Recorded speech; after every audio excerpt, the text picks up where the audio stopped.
எக்ஸாமில் வந்து ஸ்டேஷன் ஆஃபீஸராக செலக்ட் ஆகியிருக்கேன். மார்க் வைஸ் வந்து station officer rank state 3rd. இந்த வெற்றி வந்து என்னோடய வெற்றியே இல்லை. இந்த வெற்றிக்கு பின்னாடி வந்து நிறைய பேர் இருக்காங்க. ஒரு கோவிலில் எப்படி ஒரு சிலையை செஞ்சுட்டு சிற்பி அமைதியாக ஒதுங்கியிருப்பாரோ அது மாதிரி தான் என்னோடய ட்வின் பிரதர் லக்ஷ்மணன். அவன் வந்து வாழ்க்கையிலே ஒருத்தனுக்கு அதிகமாக கடமைப்பட்டிருக்கேன் அப்படின்னா என் தம்பி லக்ஷ்மணனுக்கு தான். நான் இது வரையும் 5 டிஎன்எஸ்ஆர்பி எக்ஸாம் எழுதியிருக்கேன். 3 பிசி, இது வந்து 2வது எஸ்ஐ. நான் ஃபெயில் ஆகிற ஒவ்வொரு டைமும் எனக்கு ஆதரவாக வர முதல் குரல் வந்து அவன்கிட்ட தான் வரும். நாங்கள் 2 பேரும் ஒன்றா தான் ஸ்டார்ட் பண்ணோம். அவன் 20 பேட்சில் வந்து செலக்ட் ஆகிட்டான். என்னால் செலக்ட் ஆக முடியல. ஏன்னா நான் வந்து ஃபிசிக்கல் வந்து ஒழுங்காக பண்ண மாட்டேன். என்னோடய குறை தான், ஆனால் நான் அதை உணரவே இல்லை. நான் எப்போதுமே இதுவரையும் எழுதின டிஎன்எஸ்ஆர்பி எக்ஸாமில் ஃபெயிலே ஆனது கிடையாது.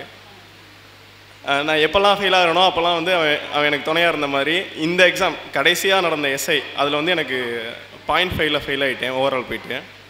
என் தம்பி மாதிரியே எனக்கு இன்னொரு உறுதுணையாக இருந்த ஒரு குரல்னா ஐயா ஆகாசமூர்த்தி ஐயாவோட குரல் தான். ஐயா கிட்ட வந்து கடைசியாக எக்ஸாமில் ஃபெயில் ஆகிட்டு ஐயா நான் எக்ஸாம் ஃபெயில் ஆகிட்டேன் அப்படி சொன்னேன். ரிசல்ட் வந்து ஒரு 1 வீக்கில் குரூப் 1 எக்ஸாம் வந்துச்சு. அப்போக்கில் சார் எனக்கு வந்து ஒன்றுமே பேசலை, அப்படி மெசேஜில் ரிப்ளை பண்ணார். குரூப் 1 எக்ஸாம் எழுதிட்டு அகாடமியில் ஜாயின் பண்ணிக்க லைஃப் லாங் அப்படி சொன்னாங்க. அப்போக்கில் எனக்கு எக்ஸாம் படிக்கிற ஐடியாலாம் இல்லை, இதோட முடிச்சிடலாம் அப்படின்ற மாதிரி தான் தோண்டிகிட்டு இருந்துச்சு.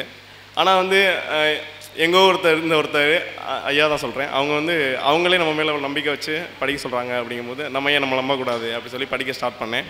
இன்றைக்கி வந்து ஸ்டேட் 3rd ரேங்க் வந்திருக்கேன். உண்மையிலே இந்த வெற்றியில் வந்து பெரும்பங்கு எங்கள் ஃபேமிலிக்கும் ஐயாவுக்கும் டாப் அகாடமிக்கும் இருக்குது. நான் இந்த எஸ்ஐ படிக்க ஆரம்பிக்கும் போது அவர் கொடுத்த துப்பாக்கி டெஸ்ட் பேட்ச் தான் நான் போட்ட ஃபஸ்ட்டு டெஸ்ட் பேட்ச்சு.